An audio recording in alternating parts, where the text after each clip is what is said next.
नमस्कार दोस्तों, मेरा नाम है हरीश कुमार साहू। दोस्तों, मैं आप लोग को क्लास 10th का मैथ्स पढ़ाता हूँ। ठीक है, तो हम पढ़ रहे हैं मैथ्स। ठीक है, क्लास 10 जिसका चैप्टर फर्स्ट बहुपद। तो उसमें हम आज एक नया टॉपिक पढ़ेंगे, गुणनखंड प्रमेय। ठीक है, द फैक्टर थ्योरम। तो चलिए इसके बारे में हम अच्छे से पढ़ते हैं। तो मुख्य रूप से ये क्या बोलता है, ये आप समझ लीजिए कि जब भी किसी संख्या में हम किसी संख्या का भाग देते हैं तो यदि शेषफल शून्य हो जाता है तो जो भाजक है वो भाज्य का क्या होता है, एक गुणनखंड होता है। ठीक है, इसी को क्या बोलते हैं हम लोग, शेषफल प्रमेय बोलते हैं। ठीक है, तो दोस्तों चलिए इसे हम अच्छे से समझें और इसे सिद्ध भी करें। ठीक है, तो एक छोटे लेवल से हाई लेवल की ओर आगे बढ़ेंगे। तो गुणनखंड प्रमेय क्या है। ठीक, तो बोलता है कि जब किसी भाज्य बहुपद, ठीक है, कोई भी भाज्य बहुपद है, उसे हम दूसरे बहुपद से क्या करेंगे, भाग करेंगे, और शेषफल हमको क्या मिल जाएगा, शून्य मिल जाएगा। तो इसका क्या मायने हो सकता है, क्या मायने हो सकता है, शेषफल के शून्य हो जाने के से क्या भाज्य और भाजक में कोई संबंध दिखाई देता है। हम लोग क्या देखेंगे, भाज्य और भाजक में हम क्या देखेंगे, संबंध को देखेंगे। ठीक है, जब शेषफल शून्य हो जाता है तो भाज्य भाजक के बीच, इन दोनों के बीच क्या संबंध है। ठीक है, इन दोनों के बीच क्या संबंध है उसे हम देखेंगे, क्या रिलेशन है उसे। ठीक है, तो देखिए शेषफल के शून्य हो जाने पर भाज्य और भाजक के संबंध को हम पहले अंक गणित के एक उदाहरण से समझने का प्रयास करते हैं। ठीक है, पहले बहुपद में तो बाद में समझेंगे, पहले हम इसे जो अंक गणित हैं उन्हें उसमें अप्लाई करके देखते हैं। ठीक है, फिर बहुपदों में इस संबंध का हम क्या कर लेंगे, पता कर लेंगे। तो देखिए, मान लो कि हम कोई संख्या लिए हैं, कोई भाज्य, या ठीक है कोई हम भाज्य लिए हैं 25। ठीक है, यहाँ पे मान लीजिए 25, आप 20 भी ले सकते हैं, और उसे हम 5 से क्या कर रहे हैं, भाग कर रहे हैं। तो शेषफल क्या मिला, शून्य मिला। ठीक है, तो ये शून्य हो गया शेषफल, ये भाजक, और ये 25 भाज्य, और ये 5 भागफल। ठीक, तो इस प्रकार से मिलेगा। जब हम 25 को 5 से भाग देंगे तो हमें भागफल 5 मिलेगा, शेषफल शून्य मिलेगा। ठीक है, और उसे हम इस प्रकार से भी लिख सकते हैं, जो फार्मूला है उसमें ये 25 भाज्य है। ठीक है, और ये 5 क्या है, हमारा भाजक है, और एक 5 क्या है, भागफल है। ठीक, तो इस प्रकार से हम लिख सकते हैं। तो इस संबंध को देखकर क्या पता चलता है हमें कि 25 का एक गुणनखंड है 5। कैसे, मान लो हम 20 को 5 से भाग देते हैं। ठीक है, तो हमें क्या मिलेगा, भागफल 4 मिलेगा, शेषफल मिलेगा शून्य। ठीक है, तो इसको हम इस प्रकार से लिखेंगे। ठीक है, तो गुणनखंड हो जाता है। ये क्या है, भाज्य है। ठीक है, और ये क्या है, भाजक है। तो 5 किसका गुणनखंड है, 5 20 का गुणनखंड है, और 4 भी किसका गुणनखंड है, 20 का ही गुणनखंड है। ठीक है, तो यहाँ पर आप अच्छे से लिख लीजिए एक लाइन कि मुख्य रूप से क्या संबंध बनता है, उसे आप अच्छे से लिख लीजिए शेषफल प्रमेय में। यहाँ पे लिखिए कि भाज्य को भाजक से भाग देने पर, भाज्य को भाजक से भाग देने पर यदि शेषफल शून्य प्राप्त हो, शेषफल यदि क्या मिल जाए हमको, शून्य प्राप्त हो जाए, शून्य प्राप्त हो तो ठीक है, तो भाजक और भागफल दोनों भाज्य के गुणनखंड होंगे। ठीक है, इसको आप इस प्रकार से, जो 25 है इसमें भी देख लो, 5 गुणा 5। ठीक है, तो 5 भी 25 का एक गुणनखंड है, और ये वाला 5 भी क्या है, 25 का एक गुणनखंड है। ये वाला 5 क्या है, ये वाला 5 भाजक है, ये वाला 5 क्या है, ये वाला 5 भागफल है। 20 में भी देख लो। ठीक है, ये क्या है, भाजक है, तो ये भी 20 का गुणनखंड है। ये क्या है, 4 भागफल है, ये भी 20 का एक गुणनखंड है। तो इस प्रकार से आप जान लीजिए कि यदि किसी भी भाज्य संख्या को कोई भाजक से भाग दिया जाता है और शेषफल यदि शून्य प्राप्त होता है तो जो भाजक और भागफल होता है वो भाज्य के गुणनखंड होते हैं। ठीक है, कौन सी स्थिति में? जब r बराबर 0 हो। ठीक है, शेषफल क्या हो? शून्य हो।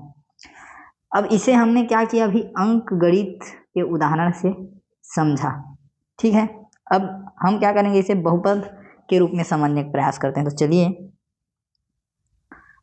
इसे आप देखिए, एक उदाहरण लेते हैं। ठीक है, ये क्या है? बहुपद है x² - 16।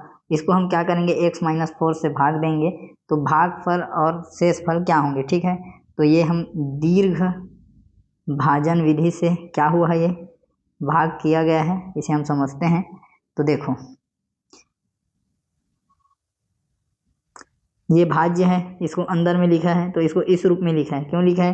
क्योंकि जो भाजक है उसमें क्या है? x की घात 1 वाला पद है और यहाँ क्या है? x की घात 2 वाला पद है।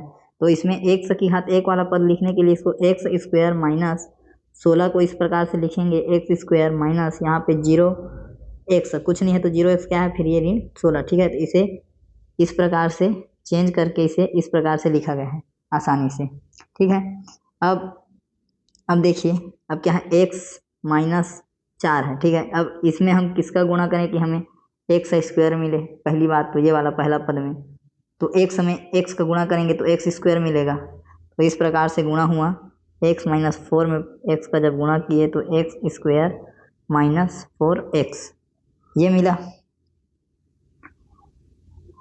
ठीक,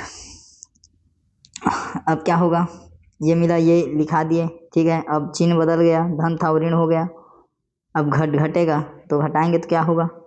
इसको मैं आप लोग को भाग ही करके दिखा देता हूँ ताकि आप लोग को समझने में दिक्कत ना हो। यहाँ पे हम 2 ठो लकीर खींच लेते हैं। कहाँ गया? 1 मिनट।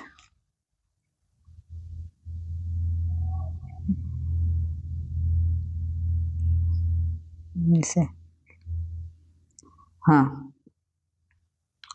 तो ये x और ये x क्या हो गया? कट गया। ठीक है, अब 0x हमें जब ऋण 4x घटेगा तो क्या मिलेगा? ये अब ये वाला चिन्ह तो बदलेगा, ये धन था तो ऋण हुआ, तो ये क्या हो जाएगा? यहाँ पे धन, तो धन 4x हमें 0x घटा तो क्या बचा? धन 4x। ठीक है, ये बच गया।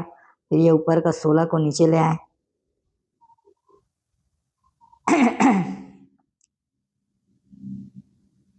अब इसे हम नीचे ले आए तो क्या बन गया? हमारा जो टर्म है वो बन गया ये वाला। ठीक है, तो अब देखिए x - 4 में, ठीक है, किसका गुणा करें कि क्या बन जाए? 4x। पहला पद को देखना है, 4x लाना है, तो ये एक पहला पद में 4 का गुणा करेंगे तो क्या बन जाएगा? 4x। ठीक है, तो इसलिए क्या हो गया? यहाँ पे धन 4 का गुणा किए। ठीक है, फिर x - 4 में जब धन 4 का हम लोग गुणा करेंगे तो क्या बन जाएगा? 4x - 16। ठीक है, तो ये भी बन गया 4x - 16। अब ये धन में है और ये भी धन था, अब ये ऋण बन गया, तो ये कट गया और ये भी एक ऋण एक धन, तो ये हो कट गया, तो शेषफल क्या मिला? शून्य मिला। ठीक है, तो शेषफल प्रमेय से हम ज्ञात कर रहे हैं। ये वाला विधि जो है मैंने बहुत आपको हर उदाहरण में, हर प्रश्नावली में इसको बताया है, जो दीर्घ भाजन विधि है ये वाला, इसे आप अच्छे से बना सकते हैं, समझ सकते हैं कि इसे यदि x² - 16 को x - 4 से भाग दीजिए और भागफल और शेषफल क्या होंगे करके पूछा जाएगा तो आप दीर्घ भाजन विधि का उपयोग करके बना सकते हैं। आप प्ले लिस्ट में जाके देख सकते हैं, आपको बहुत सारे मैंने वीडियो डाले हुए हैं दीर्घ भाजन विधि से रिलेटेड। तो चलिए दोस्तों, तो हमें क्या मिल गया? ये क्या था? भाज्य था, और ये क्या था? भाजक था। ठीक है, अब 2 चीज़ नए मिले, एक तो भागफल नया मिला और एक क्या मिला? शेषफल नया मिला। ठीक, ये चारों चीज़ मिल गया। अब हम को क्या सिद्ध करना है कि गुणनखंड प्रमेय क्या होता है? तो गुणनखंड प्रमेय में क्या होता है कि जो भाज्य है, ठीक है, जो भाज्य है उसका क्या क्या गुणनखंड होता है? तो एक तो जो भाजक है वो गुणनखंड हो जाता है और एक जो भागफल है ये गुणनखंड हो जाता है। ठीक है, शेषफल को तो हम शून्य मान के चलते हैं, तो इस प्रकार से ये होता है। तो हम इसी में अब क्या करेंगे? जमाएंगे ये जो अभी उदाहरण लिए हैं ये वाला, इसको कि इसका भाजक क्या है और इसका भागफल क्या है, शेषफल क्या है, इस प्रकार से। ठीक है, तो चलिए जमाते हैं। ठीक, तो आपने अभी देखा जब हम लोग भाग दिए दीर्घ भाजन विधि से तो भागफल क्या मिला है? x + 4 मिला और शेषफल क्या मिला है? 0 मिला है। ठीक है, अब इसे हम क्या करेंगे? ये जो फार्मूला है इसमें हम लोग क्या करेंगे, जमा देंगे। तो भाज्य क्या है, ये है एक्स स्क्वायर माइनस 16, भाजक एक्स ऋण 4 और भागफल एक्स धन 4 और शेषफल क्या है, 0 मिला है। ठीक, तो इस प्रकार से आप लिखेंगे। उसके बाद आप आगे बढ़िए, आगे आप समझिए आगे क्या बोल रहा है। तो उदाहरण से हम क्या समझे कि ये वाला ये क्या है, ये भाजक था और ये वाला क्या मिला है हमको, भागफल मिला है। तो जो भाजक है और भागफल है, ठीक है, तो इन दोनों का गुणनफल क्या होता है, भाज्य होता है। इसका अर्थ क्या है कि भाजक एक्स ऋण 4 एक्स स्क्वायर ऋण 16 का एक गुणनखंड है। ठीक है, हमेशा जब जब शेषफल शून्य होगा, ठीक है, जब शेषफल शून्य होगा तो भाजक और भागफल का गुणा करोगे तो क्या मिलेगा आपको, भाज्य मिल जाएगा। ठीक है, शेषफल के शून्य होने पर। ठीक, तो वही बोल रहा है कि जो भाजक है वो क्या है, भाज्य का गुणनखंड है, भागफल भी उसी का गुणनखंड है। ठीक, तो देखिए ये क्या है, गुणनखंड है। ठीक है, ये बोल दिया ना कि जो भाजक है वो क्या होता है, जो भाज्य है उसका एक गुणनखंड होता है। लेकिन ऐसा हम तभी कह सकते हैं जब शेषफल शून्य हो।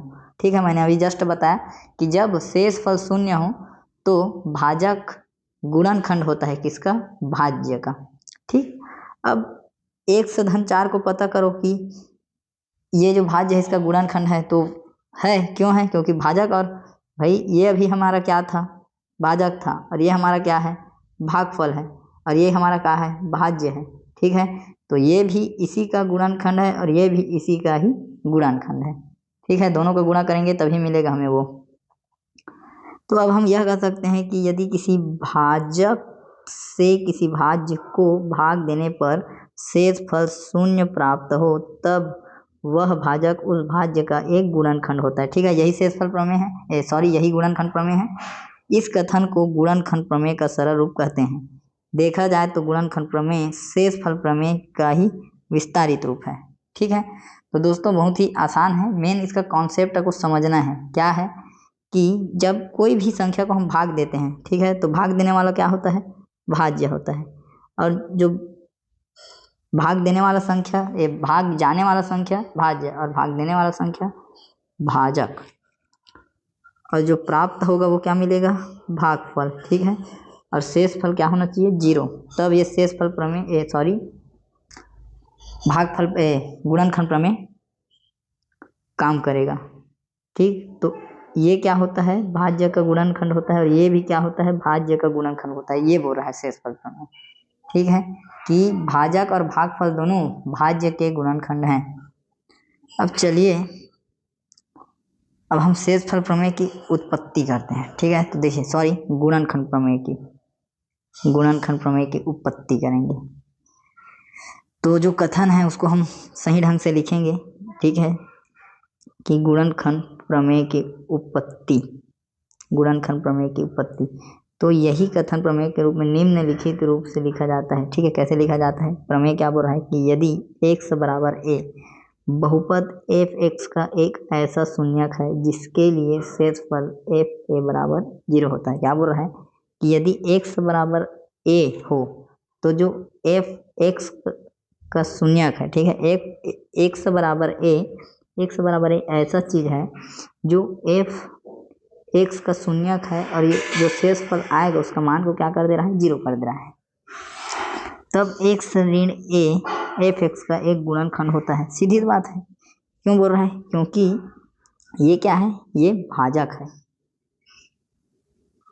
ठीक है, और f(x) का है भाज्य है। ठीक, तो इसमें हमें ये सिद्ध करना है कि x ऋण a जो भाजक है वो गुणनखंड होता है, किसका, भाजक है, वह f(x) क्या है, ये भाज्य है। ठीक है, का गुणनखंड होता है। ठीक है, गुणनखंड होता है। इस प्रकार से हमें सिद्ध करना है। तो चलिए सिद्ध करते हैं अच्छे से।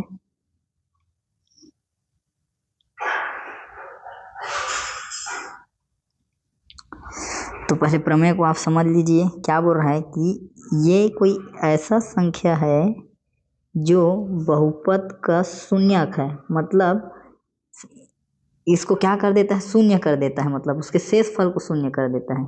ठीक है, तो x बराबर a एक ऐसी संख्या है जो बहुपद के मान को क्या कर रहा है, शून्य कर रहा है। तब x ऋण a एफ एक्स का एक गुणनखंड है। ठीक है, यदि बहुपद एफ एक्स को x ऋण a से भाग देने पर शेष फल एफ ए बराबर 0 हो तब x minus A F x का एक गुणनखंड होता है। दो प्रकार से बोला गया है। ठीक है, पहला वाला कहाँ से कहाँ तक देखिए, यहाँ पे अथवा करके दोनों लाइन को तोड़ दिया गया है, ये अथवा से। ठीक है, ये एक लाइन है कि जब कोई संख्या होता है जो x बराबर a है और वह क्या करता है कि जो बहुपद एफ एक्स है उसके मान को शून्य कर देता है, उसके शेषफल को शून्य कर देता है। ठीक है, तो सिद्ध कर देना है कि जो भाजक है वह भाज्य का एक गुणनखंड होता है। ठीक है, ये एक तरीका हो गया। दूसरा बोल रहा है कि यदि कोई बहुपद एफ एक्स है उसको x ऋण a से भाग देने पर जो शेषफल है वो शून्य हो जाए तो x ऋण a एफ एक्स का एक गुणनखंड होता है। तो ये दूसरा वाला जो है ये सही लग रहा है याद करने और समझने में, तो आप ये दूसरा वाला को ही याद करिएगा। ठीक है, मेरे ख्याल से भाई अब आपको जो आसान लगे वैसे ये जो दूसरा वाला लाइन है ये सही लग रहा है। अब चलिए अब इसका उपपत्ति करते हैं। उपपत्ति कैसे होगा, देखो उपपत्ति तो जो भाज्य, भाजक और भागफल एवं शेषफल का संबंध है उसको तो हम लोग जानते हैं कि कैसे संबंध होता है। वो कौन सा संबंध होता है, तो वो इस प्रकार से होता है। ठीक है, ये वाला संबंध है। अब इसी में हम भाज्य के जगह में क्या लिखेंगे, एफ एक्स है। ठीक है, कोई भाजक है उसको हम लोग जी, जो भागफल आए उसको क्यू एक्स और जो शेषफल है उसको आर एक्स, इस प्रकार से क्या करेंगे, लिख देंगे। ठीक है, लिख लिए। अब हमें शेषफल प्रमेय से पता है। ठीक है, इसको हम लोग इस प्रकार से लिख लेंगे। अब हमें शेषफल प्रमेय से क्या है पता है, क्या पता है कि जब एफ एक्स को इससे हम लोग भाग देते हैं तो एफ ए होता है, क्या होता है, शेषफल आर बराबर एफ ए होता है। ठीक, और हम इसको किसके लिए ज्ञात करते हैं, x बराबर a के लिए। ठीक है, और x बराबर a कैसे मिलता है, तो यहाँ से जो भाज्य होता है उसको हम लोग 0 के बराबर लेते हैं, फिर a को पक्षांतर करेंगे तो ये मिल जाएगा। ठीक, तो यहाँ से हम लोग शेषफल लगाएंगे, शेषफल प्रमेय लगाएंगे कि हमें मालूम है कि कोई भी बहुपद एफ एक्स को जब x माइनस ए से भाग दिया जाता है तो जो शेषफल है वो एफ ए होता है। ठीक है, ये शेषफल प्रमेय है। अब इस प्रकार से जो संबंध है उसे हम लिखेंगे। लिखने के बाद भाज्य एफ एक्स है और भाजक x माइनस ए से भाग दे रहे हैं, ये बोल रहा है शेषफल प्रमेय लगा रहे हैं। भागफल मिलेगा क्यू एक्स और शेषफल क्या हो जाता है, एफ ए। ठीक है, आर बराबर क्या हो जाएगा, एफ ए हो जाता है। ठीक है, तो ये वाला लाइन तक हम लोग पूरा लिख लिए, यहाँ तक हमारा हो गया। अब एफ ए बराबर हम क्या लेंगे, 0 लेंगे। क्यों लेंगे, क्योंकि जो गुणनफल प्रमेय है, ठीक है, या गुणनखंड प्रमेय है, सॉरी एक बार अच्छे से देख लें, गुणनखंड प्रमेय है। ठीक है, तो जो गुणनखंड प्रमेय है, ठीक है, इसमें जरूरी है कि शेषफल क्या हो, शेषफल का शून्य होना चाहिए। ठीक है, शेषफल 0 होना बहुत इम्पॉर्टेंट है, तभी ये काम करेगा गुणनफल प्रमेय। ठीक है, तो इसलिए हम क्या करेंगे, शेषफल को 0 मान के चलेंगे। और यहाँ पे एक इम्पॉर्टेंट लाइन है उसको पढ़ लो, बहुपद एफ एक्स का मान x के जिस मान के लिए शून्य होता है वह ही मान क्या होता है, शून्य कहलाता है। ठीक है, तो x बराबर a, तो a का जो भी मान रहेगा वो क्या कहलाएगा, उसका शून्य कहलाएगा। यदि a को रखते ही उसका शेषफल शून्य हो जाता है। ठीक है, चलिए देखिए इसको हम लोग क्या ले लेंगे, शेषफल को शून्य ले लेंगे। ठीक है, क्योंकि जो गुणनखंड प्रमेय है वह शेषफल के शून्य होने पर ही काम करता है। ठीक है, या लागू होता है। अब देखिए जब हम शेषफल को शून्य लेंगे तो ये वाला जो टर्म है, ये वाला जो हमारा टर्म है, ये क्या हो गया, ये तो गायब ही हो गया, क्योंकि इसको हम लोग क्या किए, 0 ले लिए। अब बच गया ये वाला। ठीक है, तो इसको क्या कर दीजिए, यहाँ लिख दीजिए। ठीक है, लिखा गया।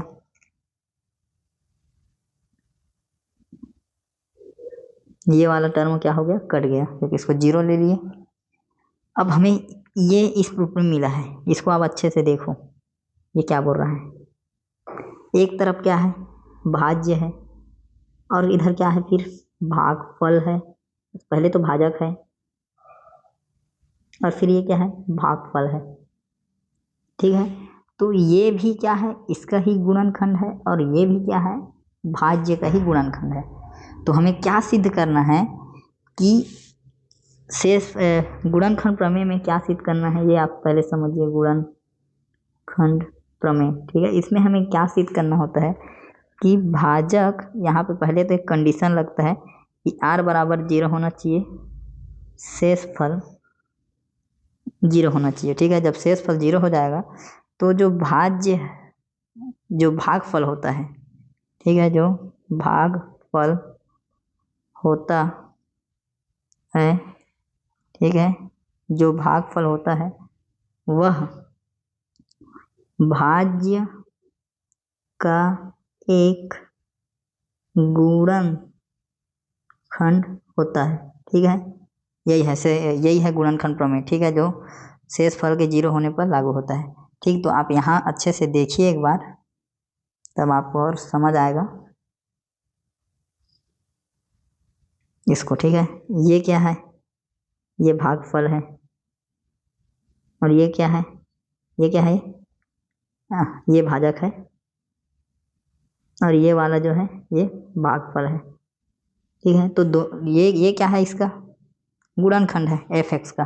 तो यही सिद्ध करना था कि जब कोई बहुपद में, ठीक है, जब कोई भी बहुपद है तो उसमें हम कोई भी बहुपद को भाग करते हैं तो जो भाज्य है, ठीक है, जो भाजक है, ये वाला जो भाजक है वो क्या होता है, इसका एक गुणनखंड होता है। तो दिख रहा है इसका किसके साथ गुणा हो रहा है, ये qx के साथ क्या हो रहा है, आपस में गुणा हो रहा है दोनों का। तो दोनों ही क्या है, ये वाले भाज्य के गुणनखंड हैं। ठीक है, तो दोस्तों ये बहुत ही इम्पॉर्टेंट है कि गुणनखंड प्रमेय क्या है, तो आपको आना चाहिए। इससे क्वेश्चन भी बनेंगे, तो इसका हम विलोम भी देख लेंगे आने वाले वीडियो में कि उसका उल्टा कैसे होता है।